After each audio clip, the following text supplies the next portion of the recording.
All right, guys, a lot we got to cover today on the show. Hit that like button and share the show wherever you're watching. We work hard for you, and the only thing we ask in return is you liking the show and sharing the show on social media. That's the only thing we ask in return for the hard work we do here Monday through Friday on the I Love Seville Network. Give the show a like and a share. Give it a like and a share now. That would mean the world to us, guys. We'll talk about the Sabine. We got this news out there yesterday on the network. The Sabine permanently closing on Friday. I think we all have special memories of the Sabine of some kind. I'll reflect on some of mine. Animal Connection in Ix Park was named the United States Retailer of the Year. You heard me correctly. The Pet Retailer of the Year is in Charlottesville at Ix Park, and it's owned and operated by our friend, our client, Patty Zeller. We're going to celebrate Patty. We will welcome her on the show on Monday. The highest honor you can get with what she does, Pet Retailer of the Year, and it's here in Charlottesville, Virginia, Animal Connection. We'll talk about that today on the I Love Seville show. There's been a massive COVID outbreak at a Martinsville area school, and just the sixth day the school has been in session. Patrick Henry High School outside Martinsville, 84 students and staff in quarantine. We have that story for you.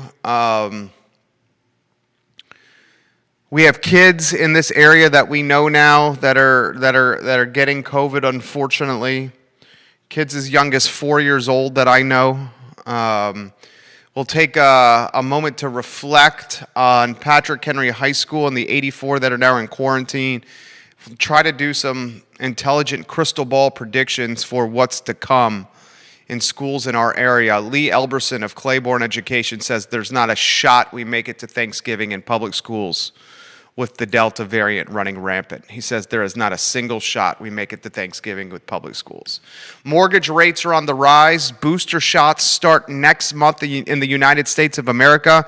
And Richmond, Virginia is about to roll out, or is thinking about rolling out, a police civilian review board that is its own separate office in City Hall in Richmond with staff members and funding. The Civilian Review Board in Richmond is about to get serious. We'll give you that insight on the I Love Seville show. Judah Wickower, Weekend Lock and Low when you're ready.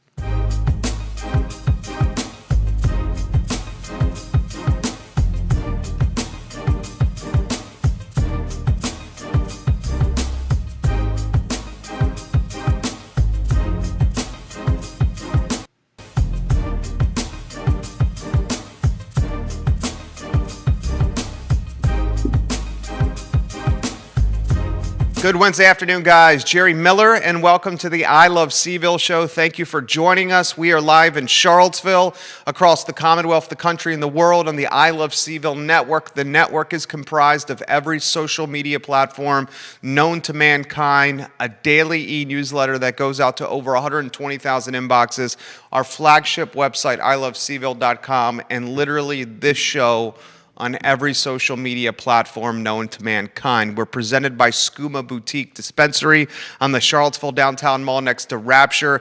David T. and his staff at Skooma Boutique Dispensary do business the right way. Certificates of analyses on everything CBD and Delta related at Skooma Boutique Dispensary.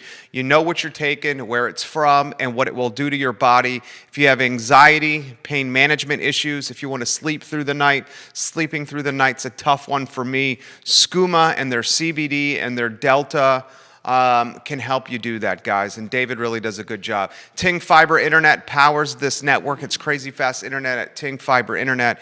And the good doctor of Scott Wagner Integrated Medicine, changing people's lives. Who's got your back? Dr. Wagner's got your back. A lot of news on today's program. We'll talk about the permanent closure of Walter Slosky's The Sabine restaurant at Vinegar Hill.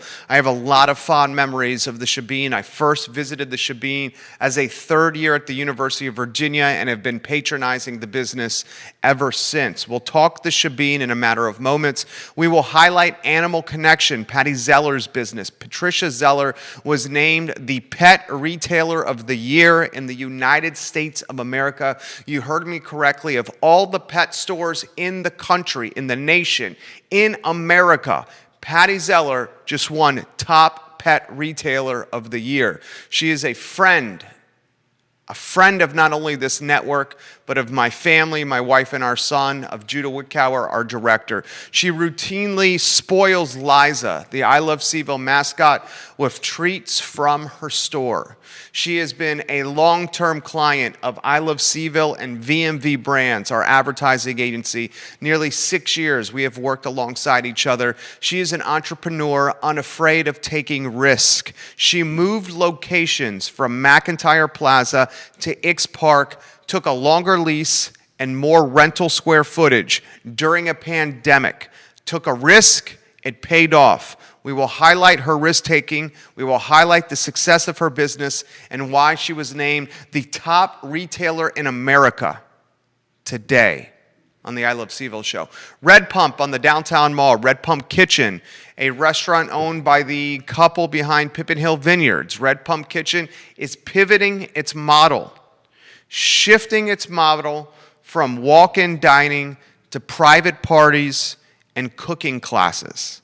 We will highlight that pivot, and we will ask this question: what is in store for restaurants heading into Q3 and Q4 this year with Delta gaining momentum? The Sabine closes Friday.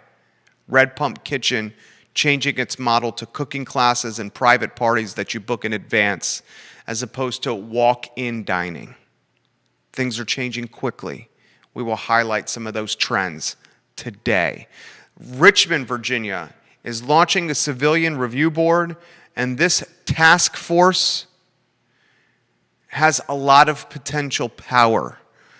Tuesday night, City Hall in Richmond, the Civilian Review Board is being molded into an independent office with its own budget, its own staff, its own office that's independent in City Hall, a group that can investigate, audit, internal study the police potentially. This is something that if it gains serious traction in Richmond, I would not be surprised if it influences the Civilian Review Board in Charlottesville. The Civilian Review Board in our town, very much a work in progress. An executive director is currently being hired as we speak. An executive director that's a six-figure job. So we will follow what happens in Richmond. We will relay to you what's going down, and we will ask the question, is this something that very well could transpire and follow to Charlottesville, Virginia? That topic in a matter of moments. Booster shots next month for COVID in this nation. Booster shots that, frankly, may be needed. They roll out next month. The Johnson & Johnson booster shots do not, but Moderna and Pfizer shots as early as next month. As data and as science shows, the COVID vaccine wanes or tapers down the further you get from vaccination. That topic on the I Love Seville show. We'll also talk mortgage rates on the rise and the impact it's having on home buying and the impact it's having on refinancing. The lead story, however, is the permanent closure of the Sabine. I posted this on the I Love Seville Instagram. I encourage anyone that's watching this program to head over to Instagram now and to follow I Love Seville. We have the third largest Instagram community behind the city of Charlottesville and the University of Virginia. Then it's us at I Love Seville. I'm going to read the letter from Walter Slosky.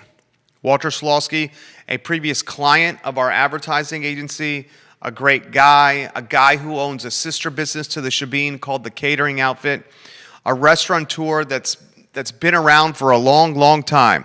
Here's his message to Charlottesville and Central Virginia. It is with great sadness that we announced the closing of the Sabine pub effective this Friday. Walter opened the Sabine over 18 years ago as a passion project to bring the South African cuisine he experienced in his childhood to Charlottesville. The Sabine grew into a place that has welcomed hundreds of thousands of guests and employed hundreds of people over the years. We are extremely humbled that so many embraced our restaurant and that we were able to succeed as long as we had. For a restaurant to survive and thrive in Charlottesville over 18 years is an accomplishment of which we can all be proud. We want to thank all of our wonderful guests and employees for supporting us over these past years. We could not have done it without you. It's Walter Slosky of the Sabine. A couple of takes I have on the Sabine, and then I'm curious of your take, what you were feeling when you found out that the Sabine was closing. Okay? A couple of takes I want to get out there. Take number one. I've said so many times on this network, the most competitive business categories in Charlottesville and Central Virginia. From my standpoint, there's two of them. Restaurants, the most competitive category of business in Central Virginia. Restaurants. Charlottesville and Albemarle County in particular. The second most competitive category to do business in Charlottesville, Albemarle County, and Central Virginia is realtors. Real estate sales, buying and selling of homes. There are a lot of realtors, 1,000 plus in Central Virginia. There's a lot of them. So if you're in the restaurant business, what I think is the most competitive category of business within 60 miles of Charlottesville, and you've celebrated more than 18 years of business success, keeping your lights on, your doors open, and the open sign lit, that first is reason to celebrate. 18 plus years of running a restaurant is cause to champion and celebrate the restaurateur and his team. Two, the second thing I want to highlight, Walter Slosky and the Sabine. Walter Slosky consistently innovated and improved his business. Judah, you've worked with this firm for how long? Almost 10 years? Yeah, 9 years. 9 years and change, is that right? Yeah. Judah, do you remember walking into the Sabine to meet with Walter Slosky when you first started here? Remember that? Yeah. Working on his website? I've known Walter Slosky since my third year at the University of Virginia. This guy innovates and is willing to try new things all the time. Did you see what he did with his outdoor veranda, the deck in front of the Sabine? This guy has a Class A contractor's license. He built that outdoor deck and veranda. The bar outside the Sabine on the deck and the veranda has swings that you can sit in and swing, like a swing on a playground, but much classier. There are swings by the bar on the outdoor veranda. That outdoor veranda, that deck is one of the nicest in Charlottesville and in Central Virginia. You have fans, you have TVs. It's basically a completely different dining area. It is a completely different dining area. Walter Slosky's Peri Peri wings, some of the best wings you will find in Central Virginia, bar none. The Sabine, a home and an epicenter for soccer and football fans in Central Virginia. If there was a big soccer match going on, you undoubtedly saw fans clad in football jerseys, drinking cold beer, and watching soccer at the Sabine. The happy hour at the Sabine, affordable, approachable, and a welcomed destination for locals and students and tourists alike. Walter Slosky created a catering business after launching the Sabine, gained traction with the catering outfit, and now the catering outfit, one of the premier catering choices for private events, weddings, and parties and functions of that ilk. So while it is a sad day in Charlottesville amongst foodies and fans of South African cuisine, fans of soccer, Fans of bars and happy hours, fans of wings and South African fare. Yes, it's bitter. It is a bitter pill to swallow, but it's bittersweet in some ways. Walter Slosky should be championed, accoladed, applauded, and revered. 100,000 plus customers, hundreds of jobs created, and 18 plus years of serving Charlottesville. Those are reasons to celebrate.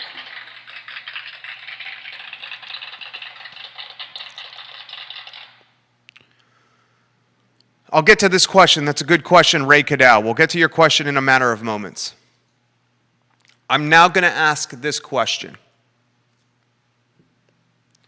The Sabine closes Friday. Friday's his last day of doing business.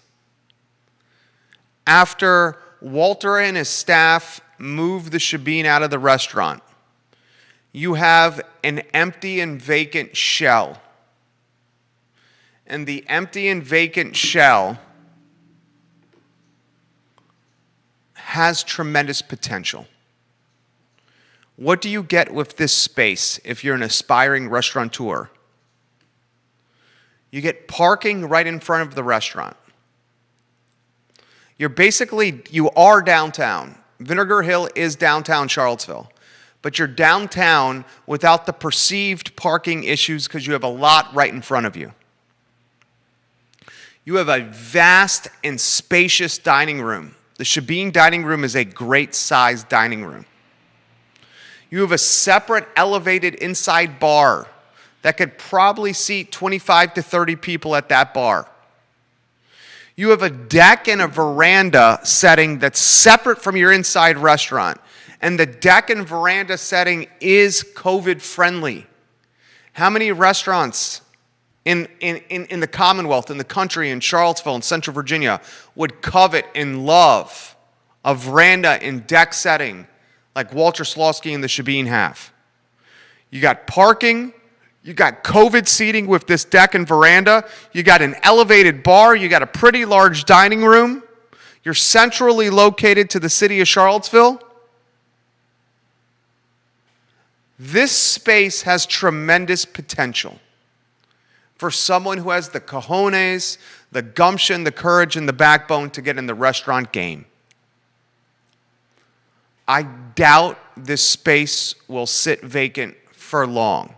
Jamie Turner, Mr. Woodbury Forest himself, one of the mayors of Gordonsville in Orange County. Jamie Turner says, Walter Slosky, Woodbury Forest, 1995. What a legend. Well said, Jamie Turner. Slosky, a UVA graduate. Slosky, while at UVA, was catering sorority and fraternity functions while as a student. Realizes he has a knack and flair and talent for food and beverage, and opens up the Sabine to pass along his love for South African cuisine to Charlottesville. 18 plus years later, the business says farewell on Friday.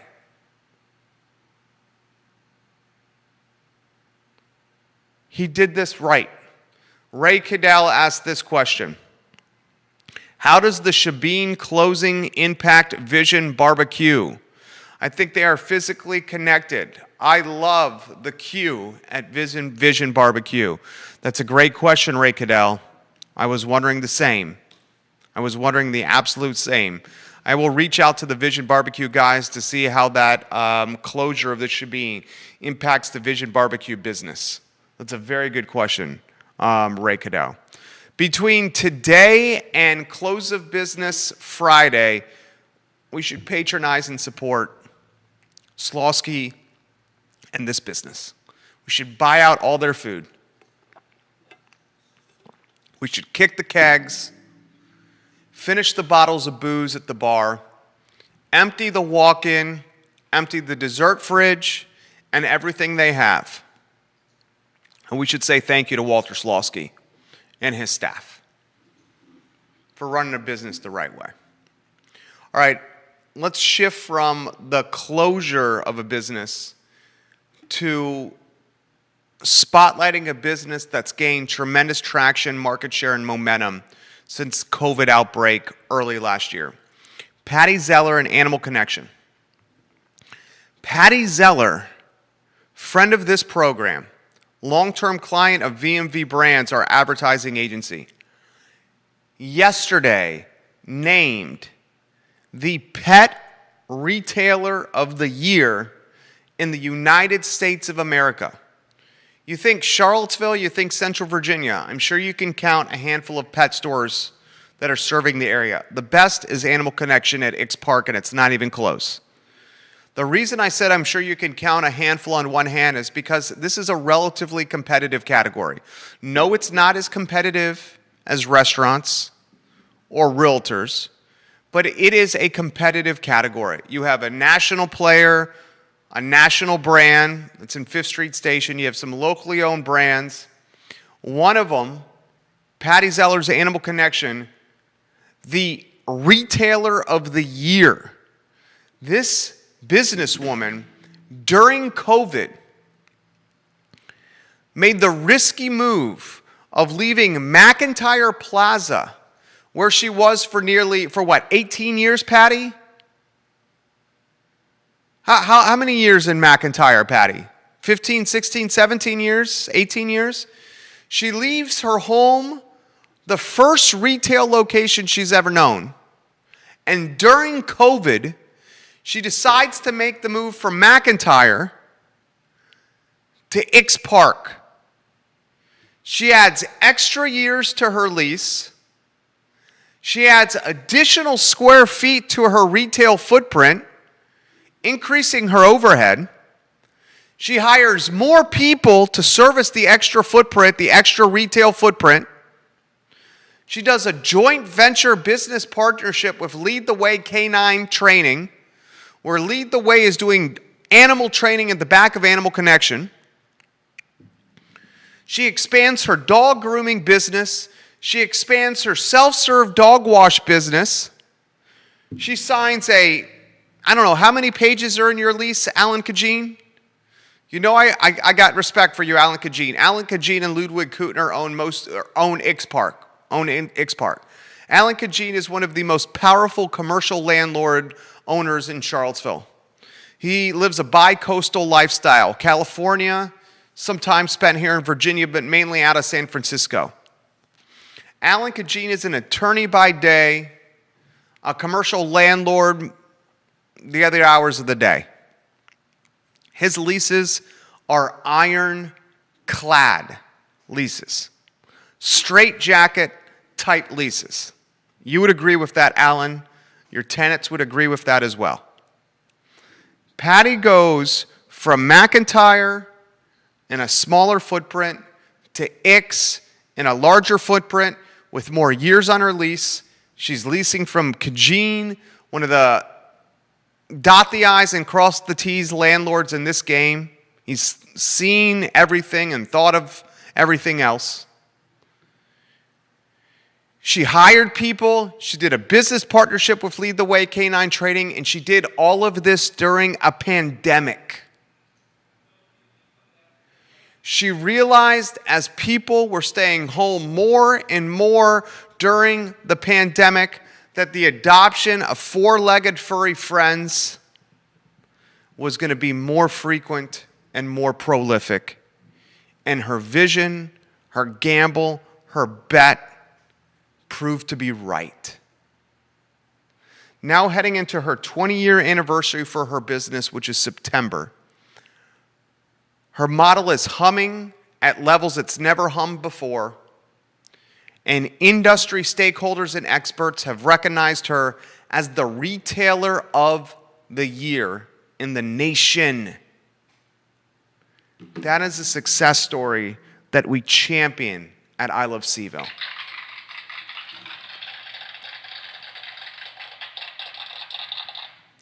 When you see Patty Zeller, you give her props, you give her some kudos, and you give her some praise. All right, let's talk restaurants and Red Pump Kitchen. You know, we've all been wondering what the hell is going on with Red Pump Kitchen. Red Pump Kitchen's got some of that corn capshaw money. Red Pump Kitchen has some of that Lynn Easton money, the Pippin Hill Vineyards money. They are backed, Red Pump Kitchen, by deep-pocketed movers and shakers. Red Pump Kitchen was one of the first restaurants to shut down last year during the pandemic. Red Pump Kitchen has not opened since. Well, now we know a little bit more what's cooking in the kitchen at Red Pump Kitchen. Red Pump Kitchen will now begin offering cooking classes starting in September. The restaurant is shifting its focus from walk-in diners to personal and private events and cooking classes. Red Pump Kitchen is offering classes for up to 8 people, taught by a Red Pump chef. The classes cost 95 B's, 95 bones, 95 bucks, $95, 95 $1 bills per person. You make reservations online. The ownership team of Red Pump Kitchen has hotel properties and restaurant properties, vineyard properties, event properties, catering brands. They have businesses and brands in other states. They see trends ahead of a local mom and pop. And when a Red Pump Kitchen chooses to shift or pivot its model to cooking classes, private parties, and events planned well in advance, as opposed to catering the demand of diners walking off the downtown mall into their restaurant, that is a sign. That is a sign. Red Pump ownership and leadership is saying, we're going to change what we're doing in here. We're concerned about Q3 and Q4 and this Delta variant, and we're going to shift our model to something that is potentially more COVID safe. This is called reading the tea leaves and understanding key performance indicators. And what KPIs and tea leaves tell you are how you can make hedged and informed decision making. I know the ownership team and leadership team at Red Pump Kitchen has brands and businesses up and down the eastern seaboard. They have a lot of money. Corin Capshaw is part of this ownership group. They chose, instead of serving people walking in off the downtown mall, to focus on private parties and cooking classes. Read the tea leaves, my friends. Understand the KPIs, viewers and watchers. Red Pump leadership is hedging its business in Charlottesville and trying to limit as much exposure, literally and figuratively, to COVID-19 as possible. That's literally what's happening here. 84 people, students and staff, in quarantine at Patrick Henry High School. 84. I'm going to give you the gist of what happened. Patrick Henry High School is outside Martinsville, Virginia. Patrick Henry High School this week is the second week the students have been back to school. Of the 84 in quarantine, 3 of them are staff, and the rest are students. 81 are students.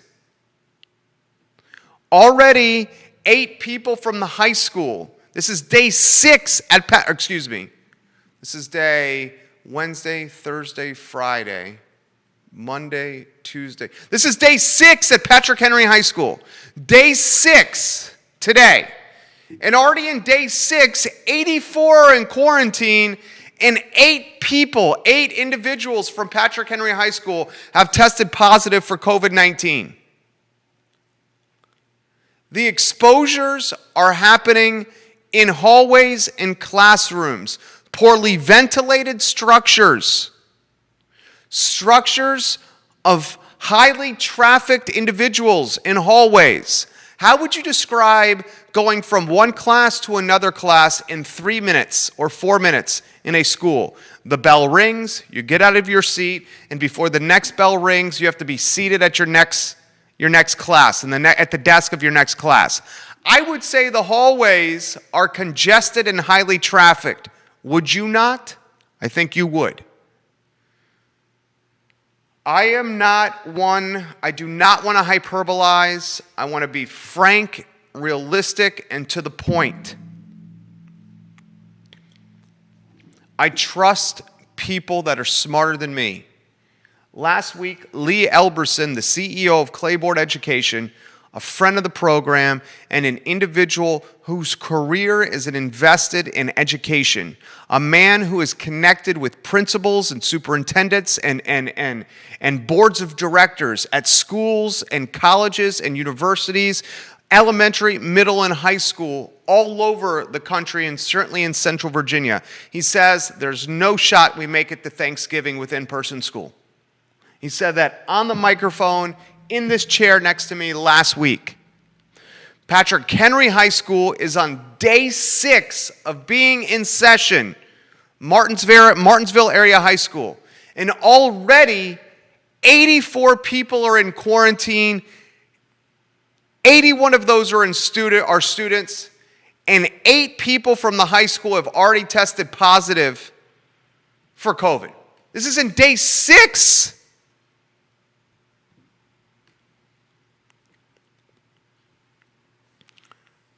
The value proposition of a private school education, again, has never been greater. Think about what the public schools are dealing with right now. And let's take the public schools in Charlottesville and Albemarle County to localize it, to personalize it, to humanize it. The public schools in Charlottesville and Albemarle County don't have enough school bus drivers to get kids to and from school. That means students that ride the bus are going to be riding on the bus longer than ever before because routes are being combined or meshed together because they don't have enough bus drivers to drive the tin cans around the city or the county. School buses, I can make a legitimate argument, are frankly some of the most dangerous places to stand, to walk, to sit, to breathe in Charlottesville or Albemarle County. You have a bunch of kids who haven't been masked on a bus without wearing masks in a poorly ventilated environment that's small and cramped. When the students are able to get to the public schools, they're in buildings that are not clean to the level they should be. They're in buildings that are not ventilated at the level they should be. They're in buildings that are crowded and cannot offer the 6 feet of social distancing like they should be. The students are in buildings amongst peers that have not been vaccinated. 12 and under, you haven't been approved for the vaccination yet. You're walking from class to class rubbing shoulders with every Tom, Dick, and Harry that's your age that goes to school. Then you're getting on a tin can, riding the bus for longer than ever before, and you're going home to see your parents. The private schools, on the flip side, don't seem to be having any of these difficulties. We're not reading about transportation issues. Many of the private schools are using their vast campus and acreage on campus to do outdoor classrooms. The private schools by nature have a smaller student-teacher ratio, so there's less students in the school. You're not hearing of sports being canceled. You're not hearing of COVID outbreaks. You're not hearing of learning fatigue or learning loss because the curriculum's not being reinforced to the extent it should be. You're looking at a second year of the haves having and the have-nots have not having it. And that's a kick in the... That's a gut punch. That's a little more politically correct than what I was going to say. That's a gut punch.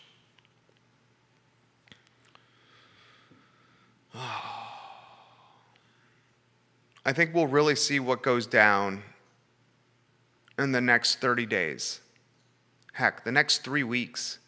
County and city residents go to school, City, Charlottesville, Albemarle County. And we'll have more data from Louisa, Fluvanna, and Greene. They're in session now.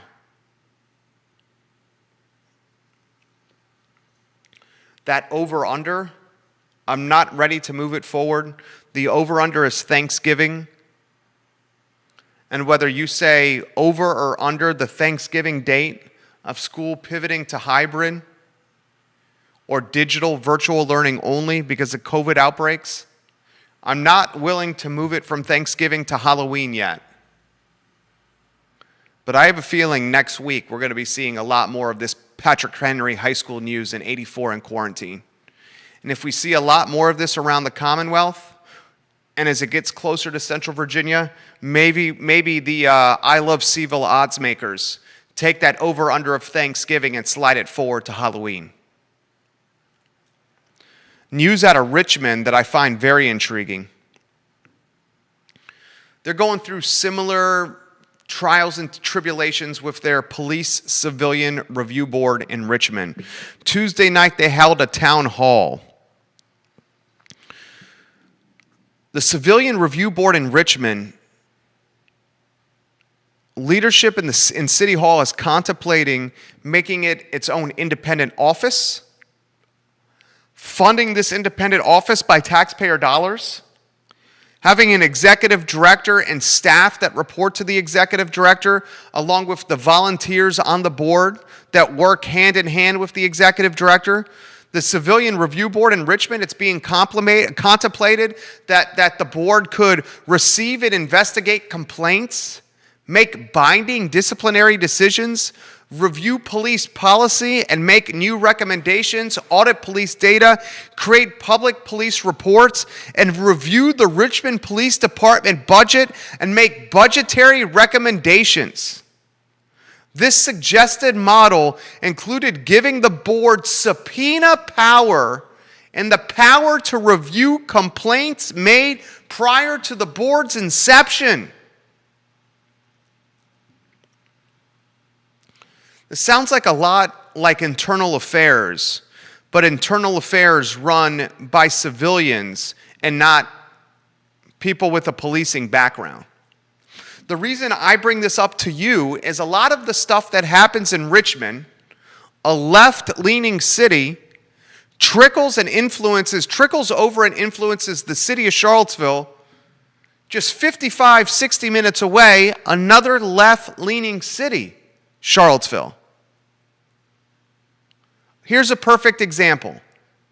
Richmond, Virginia, Mayor Stoney mandated every city employee get vaccinated in Richmond. Charlottesville City, doing the same. If Richmond, Virginia creates the civilian version of internal affairs, I would bet you a buck Charlottesville Civilian Review Board will be molded in similar fashion. Charlottesville Civilian Review Board is in the process of hiring a 6-figure executive director. The identity, the brand that is Charlottesville's Police Civilian Review Board is still being shaped, molded, and formed. It's like Play-Doh right now. And this Play-Doh is being crafted into a more permanent structure, just like what's happening in Richmond, Virginia. And speaking of mandates for everyone, Richmond, Virginia's fire and police unions are opposing Mayor Stoney's mandate that all city workers get vaccinated. Mayor Stoney responded to these unions and said, if you guys don't get vaxxed, you could get pink slipped. You can get shit canned, fired, let go, axed, hit the road, Jack. you have an OK Corral standoff between the Union's Fire and Police in Richmond and City Hall in Richmond. When it's all said and done, if Stoney is willing to fire people for not getting vaccinated, if he follows through on that, I can bet you that will influence other municipalities like left-leaning Charlottesville as well. Booster shots next month in the United States. Booster shots coming next month for those that have gotten either the Pfizer or Moderna vaccination. People who received 2 doses of either Pfizer or Moderna are eligible for a booster shot 8 months after their last dose. No booster shot yet for Johnson & Johnson vaccination, the one I got. Judah, which one did you get? Moderna? You got Johnson & Johnson? No, one and done. No booster shots yet for one and done, Judah and Jerry. But if you got the Pfizer vaccination or the Moderna vaccination, you are eligible for a booster shot if it's been 8 months since your second dose. CDC has said, look, these vaccines are waning and are not protecting people like they should. We recommend a booster shot. The Delta variant is no joke. CDC. Just wrap your head around this. Wrap your head around this. We're going to be getting a shot or a booster shot every single year for this vaccine, for this pandemic, for this COVID. It's just going to be like the flu shot. And you know what? If the pandemic doesn't happen during a presidential election, and it happened last year in a presidential election that was arguably one of the most, how would you describe the election, Judah, last year? Shit show. Combative, bombastic, divisive, mudslinging, nation dividing. Can you think of a more divisive election in the United States than the Trump-Biden election? And what was the lightning rod topic during the Trump-Biden election? This pandemic, COVID, right?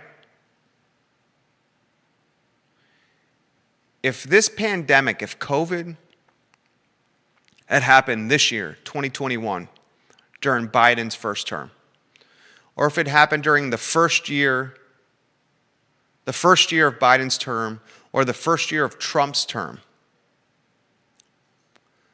we wouldn't have politicized masks and vaccines. They wouldn't have become such a lightning rod issue, such a divisive topic. If the pandemic had happened during Trump's first year, during Biden's first year in office, instead of an election year, we would be we'd all be rolling up our sleeves, exposing the veins in our arm and saying, prick me, doctor, prick me, nurse, prick me, PA, and give me this modern marvel of medicine. Please, begging for it. Instead, it transpires during election year, is utilized as a leverage point for both parties, and divides the country. And now we're left with 50% of the United States being vaccinated and the other 50% seemingly refusing. And that, my friends, is the absolute negative of politics. If COVID starts in March of 2021 instead of March of 2020, vaccination rates are through the roof, much higher than they are now, and masks are worn inside and out. by millions more Americans than are doing now. Instead, 1 out of 2 people in the country are unprotected. Putting on a mask for some is akin to the government telling you what you should believe in, what you should read, and what religious entity you should follow. Just a crappy situation.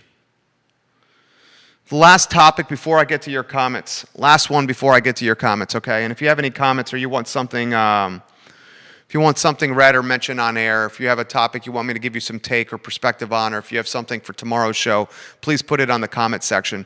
Mortgage rates have hit their highest level in a month. And as mortgage rates are going up, demand is dropping.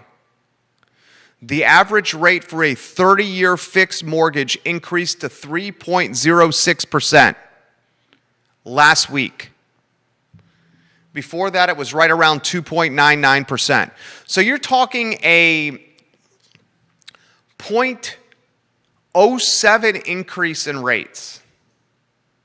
0.07 increase in rates week over week. And that 0.07 increase in rates had this impact on the marketplace. Are you ready? KPI number 1. Applications to refinance a home loan fell 5% last week from the previous week. KPI number 2. Mortgage applications to purchase a home fell 2% for the week and were 19% lower than a year ago. I'll give you that one again. That one's huge. Mortgage rates went up 0.07% week over week. And because of that incremental increase, 0.07% of mortgage rates, you saw applications for 30-year fixed mortgages fall 2% week over week and 19% year over year. Jesus. Good God. 19% year over year. We've said on this network a number of times, the stabilizing or the balancing of this market, it's such a seller's market right now. Buyers have their back against the wall, and they're competing against all cash offers. They're competing against multiple offer scenarios on a frequent and consistent basis in this market. But as rates rise, purchasing powers diminish. And as rates rise, and as purchasing power is diminished, the market gets more equalized or balanced. Perhaps the rise in rates, and good Lord, 3.06% is cheap freaking money, man. The first place I ever bought, it's a rental property right now. The Villas at Southern Ridge. I have a condo there, 3-bedroom, 2-bath, and a den. I rent it for just under $1,600 a month. I got that piece of property when? 2008? 2008? 6%, 6 1/8%. I remember getting that loan at 6 1/8%. Getting the keys to my first place. My parents come a few hours later to congratulate their son on buying his first place. And one of the first things my father said to me, the interest rate that I had on my first place was like 16, 17%. Yours is 6 1/8. He used the term in 2008 with me while standing in the condo that's now a rental property. I plan to pass the rental portfolio down to our son. He stood in the living room of this rental property and he said, "Jerry, this is cheap money." So before people make a big to-do about 3.06%, realize that my parents Heck, our friend Keith Smith from Real Talk, his first house, 18% interest rate. 3.06% is cheap money. But it does diminish purchasing power, and it does remove potential buyers from the ecosystem. Increased rates may in fact balance this market and remove all the chips or the momentum from the seller side and create more of a balanced market so buyers have a chance to get in there, to scrap around, and to potentially buy a dream home of their choice. 19% drop in applications year over year. That is a startling statistic. A startling statistic, my friends. Oh, man. Johnny Ornalis is a comment. I love you, Johnny Ornalis. Johnny Ornalis says, talking about schools, Johnny Ornalis owns El Mariachi and Zion's Crossroads. If you have not been to El Mariachi and Zion's Crossroads, you're missing some of the best Mexican food in the Commonwealth of Virginia. You go to El Mariachi and Zion's Crossroads, you get the cheese appetizer, the cheese dip appetizer, you get one of their margaritas, jumbos, rock and salt, maybe some fajitas, save some room for dessert. You'll leave happy and pleased. He says, talk about schools, Jerry. I just drove past Scott Stadium on move-in day, and guess what I saw? 50-50 mask on with students at UVA. 50 had them on, 50%. 50% had them off. Thank you for the update, Johnny Ornalis. Vanessa Parkhill, welcome to the broadcast. Jeff Barksdale, hello. Nicholas Erpy, the social media ninja, hello. Jeannie Pettiford, welcome to broadcast, hello. Let's go to Grayson. He routinely watches the program. We love you on this network, Grayson. Jerry, I love today's show. I agree with your take on the Sabine. I have memories of going to the Sabine as a single person and now memories of going to the Sabine with my wife and daughter. It has truly come full circle for me. From my single days closing down the bars to now happy hours with my daughter and my wife. Thank you for the program. Nick Erpy, hello there, Jerry. I love watching the show. I just saw your comment come in, Nick. I love when you watch the show, Nick. It's nice to see you, my friend. Vanessa Parkhill has these comments. Too often, Vanessa Parkhill, we love you. We love you, Vanessa. Too often, those who hold the purse strings ultimately wield the power. Once a police civilian review board becomes part of the budget, we must question how independent they continue to be. Excellent comment, Vanessa.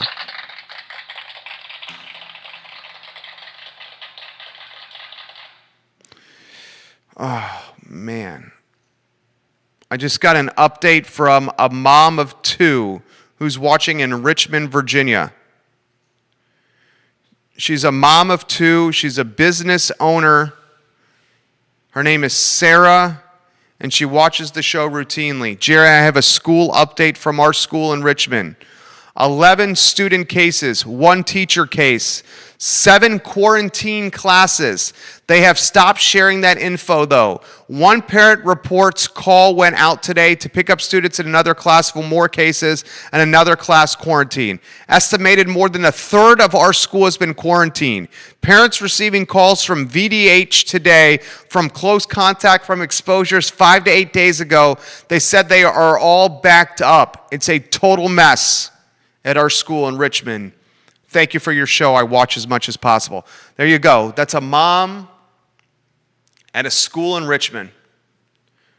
Her name is Sarah Milston. 7 classes have been quarantined. More than a third of the school quarantined. We're in our 2nd week of school. So frustrating. Stupid COVID.